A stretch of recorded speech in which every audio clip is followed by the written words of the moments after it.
Study IQ IAS, अब तैयारी हुई अफोर्डेबल। बहुत बहुत स्वागत है आप लोगों का स्टडी IQ पे। मैं हूं आयुष सांघी और मैं पढ़ाऊंगा आपको इकोनॉमिक इश्यूज हमारी इस यूपीएससी की जर्नी में। हमारे प्रधानमंत्री का सपना है। सपना क्या है कि हम $5 ट्रिलियन की अर्थव्यवस्था बने, 5 लाख करोड़ डॉलर की इकोनॉमी बने। 2024-25 तक का ये सफर जो है हम तय करने निकल पड़े हैं। अब हम उसमें कितने कामयाब होते हैं, क्या हमारा सपना सच हो पाता है, क्या हमारा सपना हकीकत में बदल पाता है, ये जानेंगे आज के वीडियो में। So would India become a $5 trillion economy और not? Before that, you have to know about the upcoming batches of Study IQ. जैसा कि आप लोग जानते हैं, स्टडी IQ प्रीलिम्स और मेंस दोनों की तैयारी कराता है अपने लाइव कोर्सेज के द्वारा। तो उसी पाथ पे 2024 के जो एस्पिरेंट्स हैं उन लोगों के लिए एक वन स्टॉप सोल्यूशन जो है वो लॉन्च हो चुका है।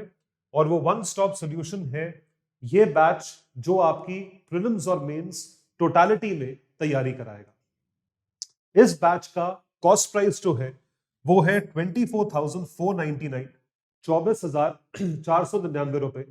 यदि आप मेरा कोड यूज करते हैं जो कि है सांघी लाइव, SANGHI लाइव, तो आप इस पे डिस्काउंट पाएंगे और यही सेम कोर्स आपको 19,000 रुपए यानी 19,000 रुपीज का पड़ेगा।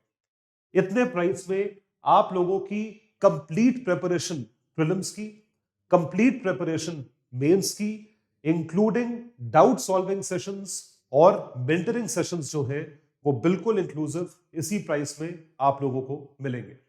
तो आप इस कोर्स को सब्सक्राइब कर सकते हैं।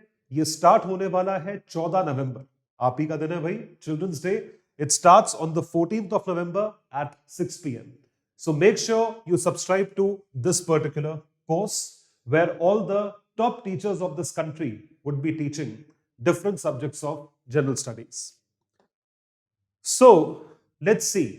सवाल ये पूछते हैं या जानने की कोशिश करते हैं कि $5 ट्रिलियन की इकोनॉमी, 5 ट्रिलियन होता क्या है, मतलब क्या होता है। संबित पात्रा से सवाल पूछा गया था, भाई 5 ट्रिलियन में जीरो कितने आते हैं? क्या हमें उतना ही जानना है? एज एस्पिरेंट्स आपको और मुझे उतना ही जानना है कि 5 ट्रिलियन में कितने जीरो आते हैं, या हमें उससे और ज्यादा डिटेल में, उससे और ज्यादा डेप्थ में जाने की जरूरत है? So the question is this, $5 trillion economy क्या होता है? 5 ट्रिलियन में जीरो बता दो कितने आते हैं। नहीं जी, हमें नहीं पता। अरे क्या हो गया, पूछ लिया तो बताओ। तो 5 ट्रिलियन में जीरो कितने आते हैं, चलिए आप बता दीजिएगा कमेंट सेक्शन में। लेकिन उससे पहले कॉन्सेप्ट मैं आपको समझा देता हूं, कॉन्सेप्ट में आपको क्लियर कर देता हूं।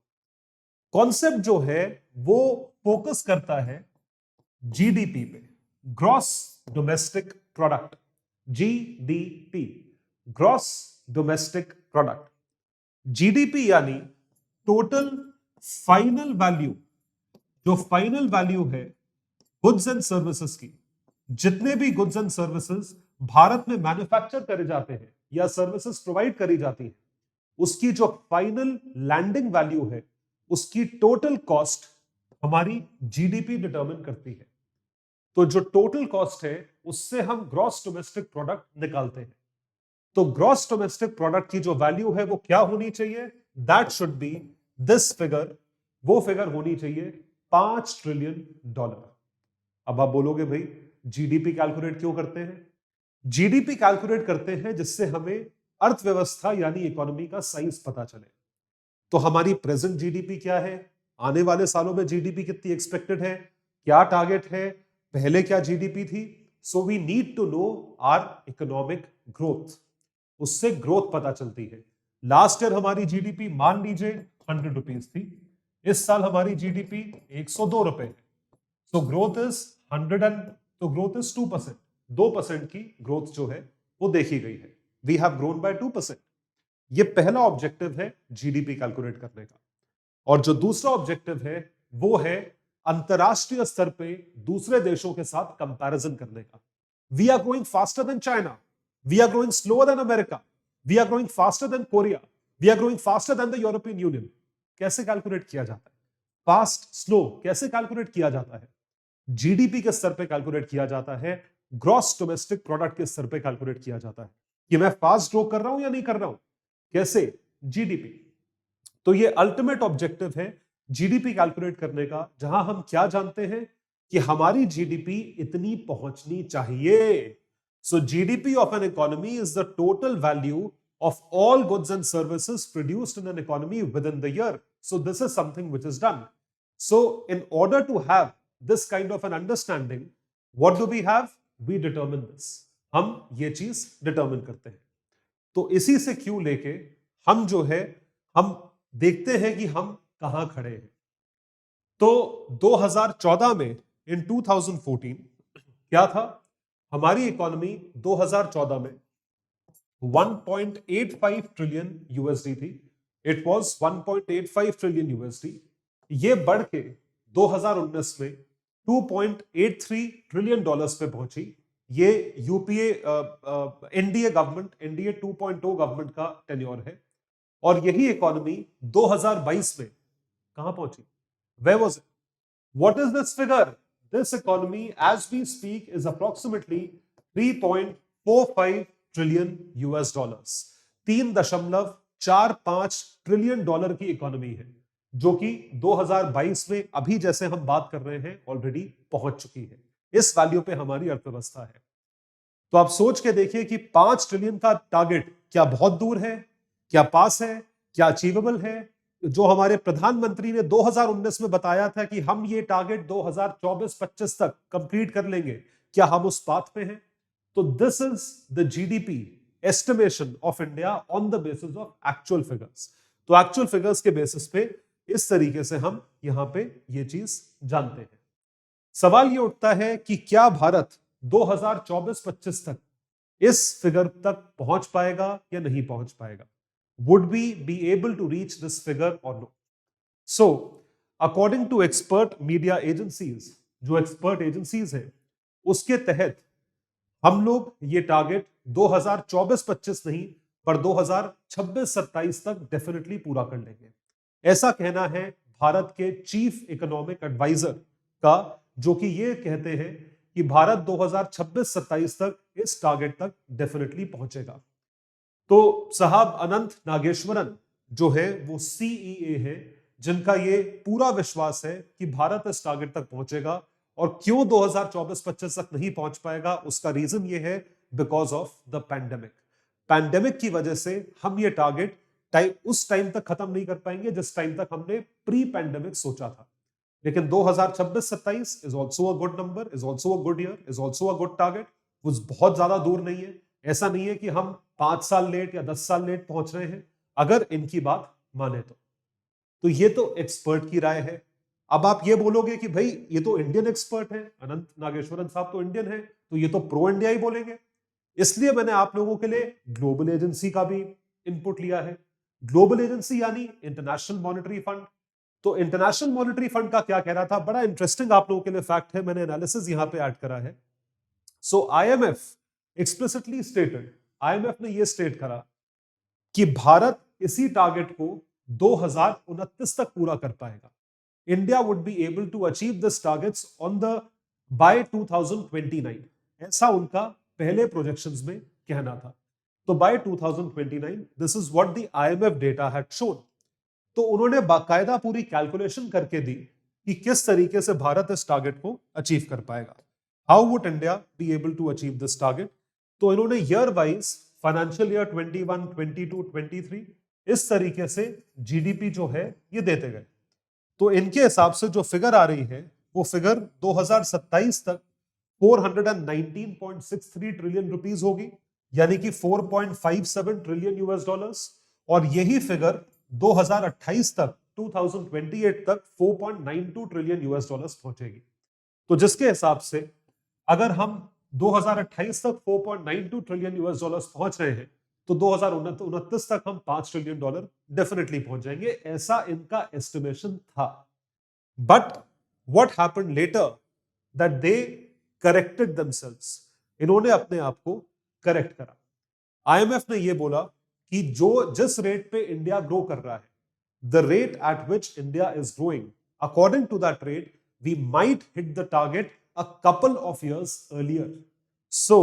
देखिए, ग्लोबल एजेंसीज ये सीखने वाली बात है कि किस तरीके से अगर आप गलत हो तो ये बात मानो, या अगर आपको लगता है कि दूसरा सही है या दूसरा इंप्रूव कर सकता है तो आप उस चीज को भी अपने अंडर लेकर आते हैं। So IMF corrects math says India to be a 5 trillion economy by financial year 2027. तो ये वही ईयर है, ये वही फिगर है जो हमारे चीफ इकोनॉमिक एडवाइजर ने दी थी कि 2027 तक इंडियन एक्सपर्ट ने बोला और 2027 तक ही ग्लोबल एजेंसी ने बोल दिया, तो दोनों चीजें कॉन्ग्रुएंट है। यानी अगर हम 2025 नहीं बट 2027 तक भी पहुंच जाए तो एक अच्छा अचीवमेंट है जिसकी तरफ हम आगे बढ़ रहे हैं। अब देखिए, ये फिगर्स देख के घबराइएगा मत भाई। देखिए, मैं सीए हूं, मुझे बैलेंस शीट देखने की आदत है, फिगर्स देखने की आदत है, लेकिन आप लोगों के लिए इतना कोई रॉकेट साइंस नहीं है। सिंपल सी एक बात है, छोटी छोटी फिगर्स हैं। तो आईएमएफ के ही प्रोजेक्शंस हैं जो उन्होंने दिए। तो 2026-27 तक 4.57 ट्रिलियन। तो न्यू नंबर्स जो है जो उन्होंने भारत के को मद्देनजर रखते हुए दिए, उसके हिसाब से भारत सेम ईयर में 5.10 ट्रिलियन डॉलर्स तक पहुंच जाएगा। This is something that was stated by IMF. तो दिस इज जीडीपी, ये जीडीपी है ट्रिलियन डॉलर्स में, जो कि आईएमएफ के नए प्रोजेक्शंस में है एज कंपेयर टू पुराने प्रोजेक्शंस। तो यहां से हमें पता चलता है कि आईएमएफ ने भारत की रेटिंग को इस तरीके से इंप्रूव और इंक्रीज किया है। तो बड़ी खुशी की बात है कि ये चीज प्रोजेक्शंस के तौर पे दिए जा रही। लेकिन जब प्रोजेक्शंस की बात करते हैं तो एक्चुअल काम सामने आता है। भाई, प्रोजेक्शन क्या है कि मेरे 2 हफ्ते में ये सब्जेक्ट खत्म हो जाएगा, 4 हफ्ते में ये सब्जेक्ट खत्म हो जाएगा, मैं अब तक ये पढ़ लूंगा, मैं तब तक वो पढ़ लूंगा, मार्च तक मेरा ऑप्शनल जीएस सब खत्म हो जाएगा। बहुत अच्छी बात है। अभी तक क्या हुआ है, ग्राउंड पे क्या है, आपने क्या किया है, क्या अचीव किया है, एक्चुअलिटी क्या है, ये बताओ। What is that you have achieved in actuality? इस चीज पे गौर करेंगे और भारत सरकार के इनिशिएटिव्स देखेंगे। What has the government of India done in order to achieve the 5 trillion dollar economy path, कि हमने कौन कौन से सेक्टर्स पे फोकस करा है, किस किस टारगेट को हमने अभी तक अचीव करा है, या हम उस पाथ पे हैं एक पर्टिकुलर टारगेट को अचीव करने के। तो ये चीजें जो हैं ये काफी इंपॉर्टेंट है, जिसके तहत हम इनिशिएटिव्स जानेंगे। तो एक तो फैशन स्टेटमेंट है। फैशन स्टेटमेंट क्या है? बेल बॉटम एक फैशन स्टेटमेंट हुआ करता था, राइट? अब now tight trousers are a fashion statement. 5 trillion dollars is a fashion statement. 5 lakh crore dollar is a fashion statement कि हम यहां पहुंचेंगे, वहां पहुंचेंगे। भारत इतनी बड़ी अर्थव्यवस्था बन गई है। कैसे कैसे बनोगे? कोई भी अचीवमेंट आप या हम या हमारा देश किस तरीके से करेगा? How do we do it? On the basis of something concrete. तो वो कॉन्क्रेटिज्म कहां पे आता है? Where does that concretism come? उसको मैं आपको थोड़ा सा यहां पे लॉजिकल तरीके से एनालॉजी ड्रॉ करके बताऊंगा कि वो क्या चीज है। यदि आपको कोई भी चीज अचीव करनी है, whatever you have to achieve, आपको इकोनॉमिक ग्रोथ दिखानी है। तो जब हम लोग इकोनॉमिक ग्रोथ की बात करते हैं, when we talk about economic growth, जैसे मैं जीडीपी कह रहा हूं, तो मुझे इकोनॉमिक ग्रोथ की बात करनी है जिससे मैं जीडीपी कह रहा हूं। तो इस इकोनॉमिक ग्रोथ को दिखाने के लिए मुझे इंक्रीज इन जीडीपी नंबर्स चाहिए। इंक्रीज इन जीडीपी नंबर्स की वजह से मुझे इंक्रीज इन नेशनल इनकम चाहिए। अब इंक्रीज इन नेशनल इनकम जो है, इस चीज को दिखाने के लिए, इंक्रीज इन नेशनल इनकम जो है, इस चीज को दिखाने के लिए और ज्यादा लोगों का एम्प्लॉयमेंट चाहिए। एम्प्लॉयमेंट होना चाहिए और लोगों का एम्प्लॉयमेंट ज्यादा होगा। वो कब होगा? जब और कॉर्पोरेट्स और बिजनेसेस जो हैं वो स्टैब्लिश होंगे, ये बिजनेस करेंगे। इनका बिजनेस कब होगा? जब लोग खरीदेंगे। तो कॉर्पोरेट्स और बिजनेसेस एक्सपैंड करेंगे। इनका जो एक्सपेंशन है वो किस पे डिपेंड करेगा कि मैन्युफैक्चरिंग फैसिलिटी कैसी है, कि ये और ज्यादा मैन्युफैक्चर कर रहे हैं। जितना ज्यादा बेचोगे उतना ही ज्यादा कामयाब होगे। सो मैन्युफैक्चरिंग किस पे डिपेंड करता है? ये डिपेंड करता है मेक इन इंडिया पे। This depends on make in India. क्या आप भारत में चीजें बना पा रहे हैं या नहीं? तो मेक इन इंडिया जैसे प्रोग्राम की सक्सेस किस पे डिपेंड करती है? What does it depend on? जब हम लोग बात करते हैं मेक इन इंडिया जैसे प्रोग्राम की, मेक इन इंडिया जैसा प्रोग्राम किस पे डिपेंड करता है कि हमारा इंफ्रास्ट्रक्चर कैसा है। How is our infrastructure, infrastructure में क्या क्या आता है ये मैं आपको थोड़ी देर में बताऊंगा। How effective is our infrastructure, हमारा इंफ्रास्ट्रक्चर कितना बढ़िया है, हमारी कनेक्टिविटी कितनी बढ़िया है, तो इंफ्रास्ट्रक्चर पे डिपेंड करता है। ये इंफ्रास्ट्रक्चर जो है इसके बेसिस पे ही कोई मैन्युफैक्चर कर पाएगा, और जब कोई मैन्युफैक्चर करेगा तभी एम्प्लॉयमेंट क्रिएट करेगा, और जब एम्प्लॉयमेंट क्रिएट करेगा तभी लोग सैलरी कमाएंगे, जब लोग सैलरी कमाएंगे तभी वो खर्च करके डिमांड करेंगे, वो खर्च करके डिमांड करेंगे तो देश में इनकम बढ़ेगी। It would lead to increase in national income which is GDP. Automatically आपको जीडीपी ग्रोथ दिखेगा और आपको अपना टारगेट और साफ साफ पास नजर आएगा। This is what we are going to see. तो एक चीज दूसरे से लिंक्ड है। कैसे लिंक्ड है? इंफ्रास्ट्रक्चर डेवलप करो, इंफ्रास्ट्रक्चर जितना इफेक्टिव डेवलप होगा उतना ही ज्यादा मैन्युफैक्चरिंग होगा, जितना ज्यादा मैन्युफैक्चर होगा उतना सेल्स होगा। सेल्स दो तरीके से होगा, डोमेस्टिक सेल्स, एक्सपोर्ट्स, उतना ही ज्यादा होगा तो एक्सपोर्ट बढ़ेंगे। तो इस तरीके से एक एक कड़ी एक दूसरे से जुड़ी हुई है। तो पहला जो प्लान है वो है नेशनल इंफ्रास्ट्रक्चर प्लान। तो नेशनल इंफ्रास्ट्रक्चर प्लान फोकस करता है हर टाइप के इंफ्रास्ट्रक्चर पे जिसपे एलोकेशन 100 लाख करोड़ से ऊपर का किया गया था आज से 3 साल पहले 2019 में। So NIP is something that focuses on infrastructural development, infrastructure with respect to every possible thing. हर पॉसिबल चीज से लेके इंफ्रास्ट्रक्चर का डेवलपमेंट है जो कि हर सेक्टर में चलता है। आपको दिखाते हैं किस तरीके से ये फोकस करता है। तो सबसे ज्यादा फोकस जो होगा इंफ्रास्ट्रक्चर का, हमेशा याद रखिएगा, it will be on connectivity. ये रहेगा कनेक्टिविटी पे। तो जब मैं कनेक्टिविटी की बात करता हूं तो कनेक्टिविटी में क्या चीज आती है? What comes in connectivity? Connectivity में सबसे पहले आती है रोड्स की बात, जिसमें हर टाइप की रोड्स आती है। All types of roads are included. इसमें हाईवेज भी आ गए, इसमें पूरा भारतमाला प्रोजेक्ट जैसा भी आ गया। तो इंफ्रास्ट्रक्चर में लॉजिस्टिक्स एक बहुत जरूरी चीज है। तो सेक्टर वाइज ब्रेकअप के हिसाब से सबसे ज्यादा एलोकेशन किस तरफ किया गया है? 19.64 लाख करोड़ रोड की तरफ किया गया है, कनेक्टिविटी। फिर है हाउसिंग, भाई जो लोग काम करेंगे कहीं रहेंगे, अर्बन हाउसिंग। रेलवेज, फिर कनेक्टिविटी की बात है। कन्वेंशनल पावर, दूसरी सबसे इंपॉर्टेंट चीज, बिजली। बिजली चाहिए, बिना बिजली के कैसे मैन्युफैक्चर करोगे, बिना बिजली के कैसे फंक्शन करोगे? तो इसी तरीके से सारी जो चीजें आप देख रहे हैं ये इंफ्रास्ट्रक्चर का पार्ट है जो कि बताई गई थी, चाहे वो स्पोर्ट हो, स्टील हो, टूरिज्म हो, स्कूल, तो सारी चीजों पे फोकस है। Everything has its focus.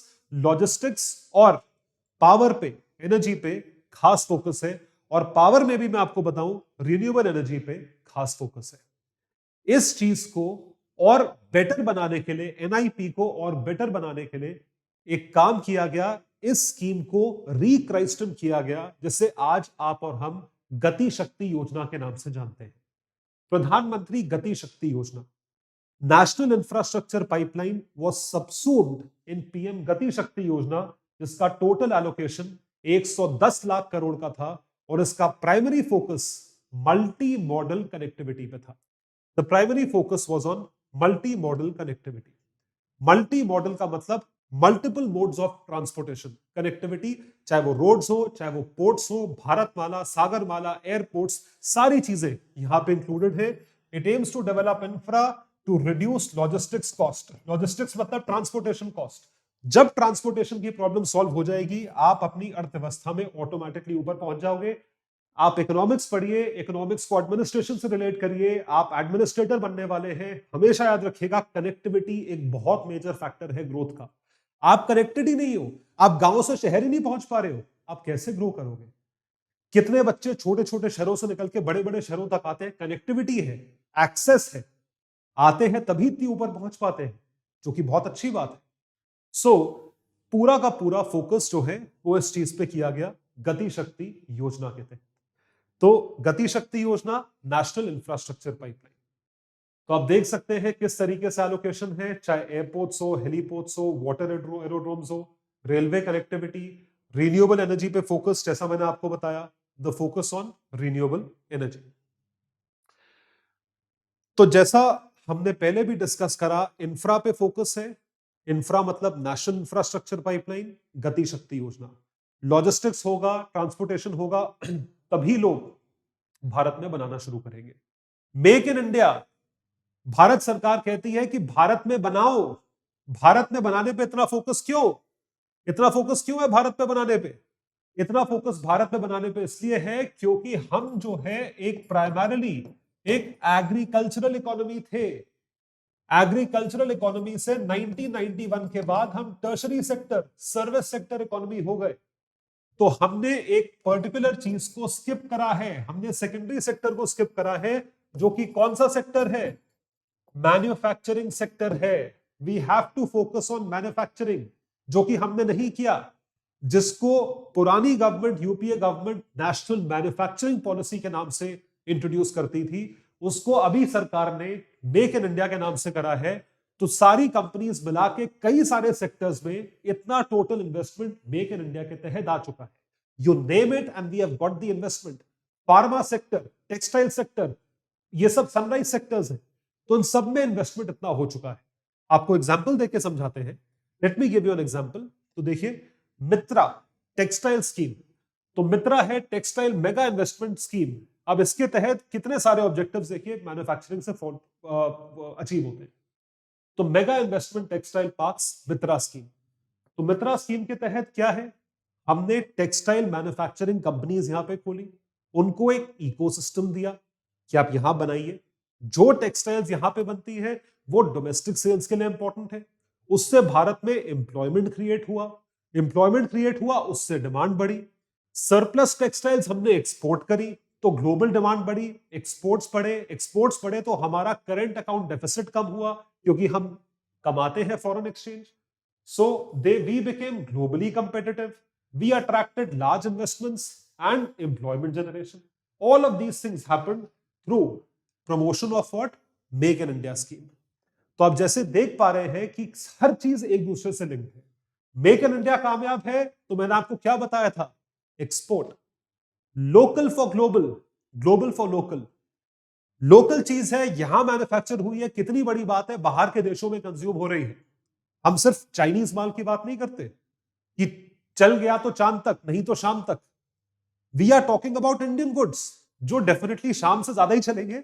ऐसा नहीं है कि शाम को खत्म हो जाएंगे, but make in India for the world and local goes global, जिसकी तरफ दोनों चीजों का export, merchandise and services. Merchandise export incentive scheme Bharat सरकार की, service export incentive scheme Bharat सरकार की इंप्लीमेंट हो चुकी है। तो मर्केंडाइज एक्सपोर्ट में टारगेट जो है एक्सपोर्ट्स का, दैट इज $1 ट्रिलियन, और सर्विसेज एक्सपोर्ट का जो टारगेट है $700 बिलियन है exports by 2028। Very ambitious target, बहुत बड़े नंबर्स हैं ये, मर्केंडाइज और सर्विस एक्सपोर्ट्स। बट जब तक एम्बिशन नहीं होगा, जब तक सपना नहीं देखोगे, उड़ान कैसे भरोगे? सपना देखना जरूरी है। तो अब 2028 तक के टारगेट्स में क्या क्या अचीव हो चुका है, थोड़ा सा आपको हिंट देते हैं कि हम अचीव क्या कर चुके हैं। 33% of our target exports of $400 billion, ये लास्ट ईयर ही अचीव हो गया था। 1/3 टारगेट अचीव्ड है। Exports during last year have already hit, they have increased by 22%। तो कहीं ना कहीं भारत सरकार की कामयाबी जो है हमें यहां पे देखने को मिल रही है। Digitisation, connectivity to the internet, सारी की सारी चीजें हैं। भारत का यूपीआई स्कीम इतना ज्यादा फैला हुआ है, the number of transaction on a daily basis are in crores, the number of money transactions are in hundreds and thousands of crores. तो चाहे वो इंटरनेट का एक्सपेंशन हो, चाहे वो लॉकडाउन का इफेक्ट हो, यूनिफाइड पेमेंट इंटरफेस में भारत बहुत कामयाब रहा है। इसमें हमारा इंपैक्ट पूरी दुनिया को देखने को मिला है। दुनिया और कंट्रीज जो हैं और देश जो हैं वो भारत से टेक्नोलॉजी बोरो कर रहे हैं। सो फाइनेंशियल ईयर 2018-19 में डिजिटाइज्ड इकोनॉमी जो है वो 3000 करोड़ के आसपास थी, जो कि 2020-21 में 5500 करोड़ तक पहुंच गई। और उसका जो इंपैक्ट है वो हमें कहां देखने को मिला? भीम यूपीआई ट्रांजैक्शंस में। There have been crores of transactions happening on a daily basis till today, क्योंकि अब लोगों को इस चीज की आदत पड़ चुकी है। By the way, America UPI से नफरत करता है, ये भी मैं आपको बता दूं।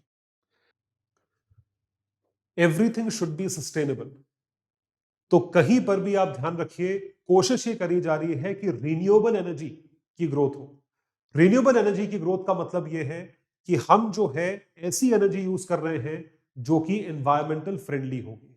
ये जो एनर्जी है ये हर तरीके से ग्रीन या नेट कार्बन एमिशंस कम से कम हो सके उस चीज की तरफ फोकस रखेगी। तो रिन्यूएबल एनर्जी में हमने काफी कुछ अचीव करने की कोशिश करी है। आप देख सकते हैं क्या क्या चीजें इंस्टॉल हुई हैं रिन्यूएबल एनर्जी को लेके। So wind power is 41 gigawatts, solar power is 59 gigawatts. इतनी कैपेसिटी ऑलरेडी इंस्टॉल्ड है इस साल अगस्त के महीने तक। बायोमास को जनरेशन पावर 10 गीगावाट। तो आप देख सकते हैं इन टोटालिटी किस तरीके से हमने इस चीज को इंस्टॉल किया है, इस चीज को देखा है। तो हमने हर तरीके से अपने आप को कवर करने की कोशिश करी है, चाहे वो ग्रीन ड्राइव हो, चाहे वो डिजिटल ड्राइव हो, चाहे वो मैन्युफैक्चरिंग हो, चाहे वो इंफ्रास्ट्रक्चरल ग्रोथ हो। और जो बची कुची चीज है वो कहां पे पूरी होती है? टैक्सेशन। मैं तुम्हारी कंट्री में आके मैन्युफैक्चर करूं, मैं सिंगापुर जाके कर लूंगा, मैं चाइना जाके कर लूंगा, मैं ऑस्ट्रेलिया जाके कर लूंगा, वो भी तो ऑफर कर रहे हैं। ठीक है, हमने एक चीज एडिशनल ऑफर करी, क्या? जो आप कमाएंगे, जो भी आपके प्रॉफिट्स होंगे, उन प्रॉफिट्स को हम कम रेट पे टैक्स करेंगे। They will be taxable at a lesser rate as compare to other countries. So yes, taxation has also been worked upon by the government of India. So corporate tax laws have been amended, and because of that, we have seen record FDI inflows of close to $82 billion last year. ये चीज देखी गई है। तो इन सारे के सारे factors का इंपैक्ट कहां देखने को मिला हमें? इसी साल एक महीने पहले भारत दुनिया की 5वीं सबसे बड़ी अर्थव्यवस्था बन गई। Because of all these initiatives taken by the government of India, we were the 5th largest economy, surpassing UK. It's a great achievement. और ये भी आईएमएफ की फिगर्स है, भारतीय एजेंसी की फिगर्स नहीं है, ग्लोबल एजेंसी की फिगर्स है। India has achieved this by 2022, जैसा कि आप देख पा रहे हैं। तो it's definitely a matter to celebrate. ये सेलिब्रेट करने का मैटर है, सेलिब्रेट करना भी चाहिए। तो India overtakes UK to become the 5th biggest economy in the whole world. Definitely बहुत बड़ी बात है, बहुत अच्छी बात है कि हम यहां तक पहुंच पाए। अब सवाल खत्म नहीं होते। सवाल क्या है? Does it mean that we are the 5th richest country in the whole world? Does it mean Indians are the 5th richest people in the whole world? क्या भारतीय 5वें सबसे रईस लोग हैं पूरी दुनिया में? बताओ, are Indians the 5th richest people in the whole world? No. No, we are not. We are not the 5th richest people in the whole world. In fact, the number of people who became poor post pandemic were way more as compared to in the last whole decade. जितनी लोग गरीबी की रेखा के ऊपर उठे बेचारे 2010 से 2020 तक, उससे ज्यादा लोग गरीबी की रेखा के नीचे चले गए पैंडेमिक के बाद। तो ये कैसी डायकोटमी है? हम कहां फंसे हैं? एवरीथिंग इज नॉट अ रोजी पिक्चर। सब कुछ रोजी नहीं है। सब कुछ जो है वो इस तरीके से हम नहीं देख सकते कि सब कुछ हमारे फेवर में हो रहा है, क्योंकि नहीं हो रहा है। आप देख सकते हैं पर कैपिटा इनकम जो है ब्रिटिशर्स की $47,000 के आसपास है, और हमारी 2283 डॉलर्स है पर कैपिटा इनकम, जबकि हमने ब्रिटेन को, यूके को सरपास करा है। आप देख सकते हैं भारत की एवरेज इनकम के मामले में हमारी रैंकिंग पूरी दुनिया में किस पोजीशन पे आती है? हमारी रैंकिंग पूरी दुनिया में आती है 140वें नंबर पे। It is at 140th position, जैसा कि आप देख पा रहे हैं। तो अब ये सारी चीजों को और ग्लोबल पोजीशन में पर कैपिटा इनकम में भी हमारी रैंकिंग काफी नीचे आती है। तो जिस तरीके से हम ये सारी चीजें देख पा रहे हैं, तो उसका क्या इंपैक्ट पता लगता है कि अमीर आदमी और अमीर हो गया, गरीब आदमी और गरीब हो गया है। ये पैंडेमिक के बाद हमें और अच्छे से देखने को मिला। और इसका क्या इंपैक्ट है, इसको हम क्या बोलते हैं? इसको इकोनॉमिक भाषा में कहा जाता है K shaped recovery. I repeat, इसको इकोनॉमिक भाषा में कहा जाता है के शेप्ड रिकवरी। थोड़ा सा आपको समझाने की कोशिश करते हैं। तो हमारा ग्रोथ रेट मान लीजिए कहीं यहां पे है मार्च 2020 में लॉकडाउन लगने के बाद भारत का जो ग्रोथ रेट है वो गिरा। We were not growing because everything was closed, सब कुछ बंद था, सब कुछ बंद है, कुछ बिक नहीं रहा है, तो हमारी ग्रोथ जो है वो फॉल कर गई। बिल्कुल सही बात है। उसके बाद हमने देखा कि ग्रोथ धीरे धीरे जैसे लॉकडाउन खुला रिकवर करना शुरू हुई, ग्रोथ स्टार्टेड टू रिकवर। अब ये जो रिकवरेबल ग्रोथ है इसको दो हिस्सों में बांटा गया, इकोनॉमिक कॉन्सेप्ट है। पहले ये रिकवरी जो है ये वी शेप्ड दिख रही थी, देखिए ऐसे करके ये वी बन जाएगा, it would be a V like this, ऐसे करके ये वी बन जाएगा। तो शुरू शुरू में जब लॉकडाउन खुलना शुरू हुआ तो हम बोलने लगे कि वी शेप्ड रिकवरी हो रही है, लेकिन 6 महीने बाद तक जब पूरी चीजें खुली और दिखना शुरू हुआ कि कितने लोग बेचारे बेरोजगार हो गए और कितने लोग अमीर हो गए, और उसके बेसिस पे हमें पता लगा that it has resulted into something by the name of a K-shaped recovery. Poor have become poorer and rich have become richer. This was the basic impact that we saw, and this is how we can make what? हम इसको बना सकते हैं एक K. तो K-shaped recovery है। आप ये देखिए, rich becoming richer and poor becoming poorer, ये भी हमारे सर्वेस जो हैं इस तरीके से चीजें दिखाते हैं। इसका मतलब होता है K shaped recovery. So we went from a V shaped to a K shaped recovery. तो फिफ्थ लार्जेस्ट इकोनॉमी होने का मतलब we are not the fifth richest people in the whole world, चाहे वो आइस सर्वे हो, चाहे वो प्राइस सर्वे हो। So we have been hit by the pandemic and that has increased the number of people who have entered poverty. So poorest 20% जो है आप ये देख सकते हैं वो और गरीब हो गए। उनकी पहले एवरेज इनकम 1,37,000 रुपए थी और वो जो है वो कम होके 65,000 रुपए आ गई है। It has been decrease to 65,000, ये डिक्रीज हुआ है। लोअर मिडिल क्लास की इनकम भी डिक्रीज होके 1.25 लाख पे आई है। मिडिल क्लास की डिक्रीज होके 2 लाख पे आई है। और देखिए बढ़ी किसकी है? अपर मिडिल क्लास की बड़ी है 3.22 लाख, 3 लाख से 3,22,000। रिचेस्ट की बढ़ के 5,26,000 से 7,31,000 हो गई है। 39% से बढ़ोतरी देखी गई है। तो इसी को बोलते हैं के शेप्ड रिकवरी, इसी को बोलते हैं इनइक्वालिटी बढ़ती जा रही है। रैंकिंग्स में आप देखिए भारत कहां रैंक करता है? वर्ल्ड कंपेटिटिवनेस इंडेक्स में हमारी रैंकिंग इंक्रीज हुई है 37th पोजीशन पे। हंगर इंडेक्स में हमारी रैंकिंग गिर के 107वें नंबर पे पहुंच गई है। हंगर इंडेक्स जो कि एक सस्टेनेबल डेवलपमेंट गोल भी है। मल्टी डायमेंशनल पॉवर्टी इंडेक्स, उसमें भी हमारी रैंकिंग जो है वो गिर चुकी है। आप देख सकते हैं have gone down from 130 to 132 in human development index. तो पॉवर्टी इंडेक्स में ये बढ़ चुकी होगी। तो आप देख सकते हैं India has pushed back poverty, still home to the most poor people in the world, ऐसा यूएनडीपी इंडेक्स का कहना है। This is what has been stated. तो ऐसे क्या क्या चैलेंजेस भारत फेस कर रहा है जिसकी वजह से हो सकता है ये $5 ट्रिलियन का सपना हमारा अचीव करना लेट हो जाए या शायद अचीव ना हो पाए। हाल ही में जो उसका रीजन देखा गया है वो क्या है, जो आप सब लोग जानते हैं। बिल्कुल सही दोस्तों, Russia Ukraine conflict. I repeat, Russia Ukraine conflict. तो इसका इंपैक्ट है क्या actually? What is its impact? ये थोड़ा सा मैं आपको समझाऊंगा। Supply chains have been disrupted. Supply chain disturb कैसे हुई? ऑयल के दाम जो है वो बढ़ गए। Prices of oil have increased drastically. Oil जो है वो हर चीज के लिए इनपुट के तौर पे यूज होता है, चाहे वो इंडस्ट्रीज हो, चाहे वो फैक्ट्रीज हो, हर चीज में इनपुट्स के तौर पे यूज होता है। ऑयल जो है वो पूरी दुनिया में एक्सपोर्ट करता था रशिया, पाइपलाइंस के थ्रू जो है वो एक्सपोर्ट हुआ करती थी। This used to be exported. और ये सारी की सारी चीजें जो है यहां पे दी गई हैं। हम ऑयल के एक्सपोर्ट्स देख रहे हैं जो कि जा रहे हैं, दे हैव बीन गोइंग। तो इस चीज को देखते हुए हर एक कंट्री इन्फ्लेशन से जूझ रही है, क्योंकि जो मोस्ट बेसिक एसेंशियल सप्लाई है जो कि इनपुट के तौर पे यूज होता है, the prices have been increased. Covid की वजह से सप्लाई चेन हिला हुआ था, रशिया यूक्रेन कॉन्फ्लिक्ट की वजह से वो सप्लाई चेन और ज्यादा एक्सपेंसिव हो गया, जिसका इकोनॉमिक इंपैक्ट हर देश में देखने को मिल रहा है। That inflation is very high. Inflation बहुत हाई है। क्यों हाई है? क्योंकि ऑयल के दाम बढ़े हुए हैं। और ये चीज लोगों के कंट्रोल में नहीं है, कंट्रीज के कंट्रोल में नहीं है। तो कंट्रीज अपनी कंट्री में इन्फ्लेशन को चेक में रखने के लिए क्या करेंगी? यूएस इकोनॉमी ने शुरू करा, उन्होंने अपने इंटरेस्ट रेट्स को बढ़ा दिया। दे इंक्रीज्ड देयर इंटरेस्ट रेट।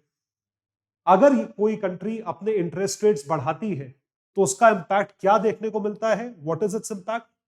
कोई भी इकोनॉमी अपने इंटरेस्ट रेट्स को अगर बढ़ाती है तो उसका इंपैक्ट देखने को मिलता है कि वहां पे खर्चा करना मुश्किल हो जाता है। इंटरेस्ट रेट्स बढ़े, अगर इंटरेस्ट रेट्स बढ़े तो बोरोइंग महंगी हो जाती है, बोरोइंग इंक्रीजेस। और क्योंकि बोरोइंग बढ़ जाती है या बोरोइंग इंक्रीज हो जाती है या बोरोइंग महंगी हो जाती है तो उसका इंपैक्ट क्या देखने को मिलता है? The impact is what? That expenditure reduces. और जहां एक्सपेंडिचर रिड्यूस हुआ, इंपैक्ट आप पे और मुझ पे देखने को मिलता है। We see the impact on us, हमारी डेली लाइफ पे। तो यूएसए के जो एक्शंस हैं, यूएस फेड रिजर्व का इंटरेस्ट रेट बढ़ने के बाद उसके एक्शंस आप पे और हम पे देखने को मिले। This is what was scene, ये चीज देखने को मिली। तो आप ये देख सकते हैं। उसके बाद देखिए इसका इंपैक्ट भारत पे क्या हुआ। अब इन्फ्लेशन अगर यूएस में हो रहा है तेल इंपोर्ट करने की वजह से, तो हम पे भी हो रहा होगा, जाहिर सी बात है। It is also happening on us. तो इसको देखते हुए आरबीआई ने अपने इंटरेस्ट रेट्स बढ़ाए। इंटरेस्ट रेट्स का मतलब क्या है? आरबीआई ने रेपो रेट बढ़ाया। अगर आरबीआई ने रेपो रेट बढ़ाया, if the repo rate increases, so Indian loans become expensive. और यदि इंडियन लोन्स एक्सपेंसिव हो जाते हैं तो उसका इंपैक्ट किस पे दिखता है? सेम चीज, बोरोइंग्स पे। लोग बोरोइंग्स कम करेंगे, और अगर लोग बोरोइंग्स कम करेंगे तो ऑटोमेटिकली क्या होगा? The money supply in the economy would reduce. And hence, क्योंकि मनी सप्लाई रिड्यूस हो गया है, चाहे वो अमेरिकन इकोनॉमी हो, चाहे वो इंडियन इकोनॉमी हो, ग्लोबल इकोनॉमी हो, every country is staring at a recession. हर देश जो है वो एक रिसेशन देख रहा है। तो पिछले कुछ क्वार्टर्स में आरबीआई ने जो है 90 बेसिस पॉइंट्स यानी कि 0.9% से अपने रेपो रेट को और बाकी रेट्स को बढ़ाया है। अलग अलग तरीके से रेपो रेट और बैंक रेट में बढ़ोतरी आप देख पा रहे हैं। 5.4 टू 5.9, 5.65 टू 6.15, ये चीज देखी जा रही है। दूसरा जो रीजन है वो है एक्सटर्नल हेडविंड्स। ये भी एक बड़ा अच्छा रीजन है। This is also a very good reason. क्या है ये? External headwinds. एक्सटर्नल हेडविंड्स का मतलब ये है कि भारत यूएस को एक्सपोर्ट किया करता था। India used to export to the US. India used to export to the US. अब यूएसए ने भारत से इंपोर्ट करना कम कर दिया, इट रिड्यूस्ड। यूएसए ने इंपोर्ट करना भारत से क्यों बंद कर दिया? Why did it stop importing from India और reduced imports from India? Because of the simple reason. और वो सिंपल रीजन क्या है? कि वहां पे इन्फ्लेशन बहुत ज्यादा है। वहां की गवर्नमेंट ने, फेड रिजर्व ने यूएस के लोगों के हाथ में पैसा कम छोड़ा, इसलिए उन्होंने इंपोर्ट करना कम कर दिया। तो भारत के एक्सपोर्ट्स हैव बीन अफेक्टेड क्योंकि यूएस ने इंपोर्ट करना बंद कर दिया। इस वजह से हम क्या देख पा रहे हैं? हमारे डेफिसिट्स बढ़ गए हैं। Our deficits have increased. देख सकते हैं आप, हमारे deficits have increased. तो पहले हमारा करंट अकाउंट डेफिसिट जो था वो तकरीबन 15 बिलियन था, और अब आप देख पा रहे हैं डेफिसिट्स देखिए कितने बढ़ गए हैं। 37.9, 63.6 the deficits have increased and this is the latest figure of the month of June. ये सारा का सारा चेंज सिर्फ और सिर्फ एक साल में ही देखा गया है। This has been seen in a span of 1 year only. तो आप देख पा रहे हैं कि किस तरीके से स्लो डाउन का इंपैक्ट भारतीय अर्थव्यवस्था पे पड़ रहा है। एक्सपोर्ट्स कम हो गए और ये चीज हो गई। एक और बड़ी इंटरेस्टिंग चीज हुई है और वो ये है कि काफी सारे हाई नेटवर्थ इंडिविजुअल्स जो भारत में इन्वेस्टमेंट करते और चीजें करते वो बाहर शिफ्ट हो गए, और इस साल भी हो रहे हैं। 2022 में HNIs कहा जाता है उन्हें, high net worth individuals, they have shifted abroad. अब वो सारा का सारा पैसा यहां कमाते, यहां रखते, चीजें करते, बट हो सकता है कोई चीज यहां पे अपील नहीं कर रही है जिसकी वजह से लोग भारत के बाहर जा रहे हैं। दे आर गोइंग अब्रॉड, ये चीज देखी जा रही है। So tech savvy, more ambitious young generation people have been moving abroad. और इंडस्ट्रियलिस्ट बेस होते होते रिफॉर्म होगा। हमारा इंडस्ट्रियलिस्ट बेस जो है वो बहुत पुराना है, इट इज ओल्ड। उसको मॉडर्नाइज करने में, मेक इन इंडिया की कामयाबी देखने में कुछ टाइम लगेगा। हमने कामयाबी डेफिनेटली देखी है, बट जहां हमें पहुंचना है उस चीज के लिए हम दुनिया के मुकाबले थोड़े पीछे चल रहे हैं। सो ये कुछ रीजंस हैं जिसकी वजह से आप देख पा रहे हो कि काफी ज्यादा मुश्किलों का सामना करना पड़ रहा है भारतीय अर्थव्यवस्था को। लॉकडाउन में जो दुखद खबर थी वो ये थी, नौकरी जाने की वजह से, अर्थव्यवस्था खराब होने की वजह से बहुत लोगों ने अपनी जान दे दी, सुसाइड कमिट कर लिया। तो एनसीआरबी के डेटा के हिसाब से suicide rate has also increased. तो जस्ट ट्रिविया के लिए मैं आपको ये चीज बता रहा हूं कि ये भी एक इंपैक्ट देखने को मिलता है अगर अनएम्प्लॉयमेंट ज्यादा होती है। तो अब ये सवाल आप लोगों के ऊपर आता है कि $5 ट्रिलियन की इकोनॉमी जो है, क्या वो एक सपना है? क्या वो एक सपना है या हकीकत में बदल सकता है? तो कमेंट सेक्शन में लिखकर बताइए, क्या वो एक सपना है या हकीकत में बदल सकता है? स्टडी IQ IAS, अब तैयारी हुई अफोर्डेबल।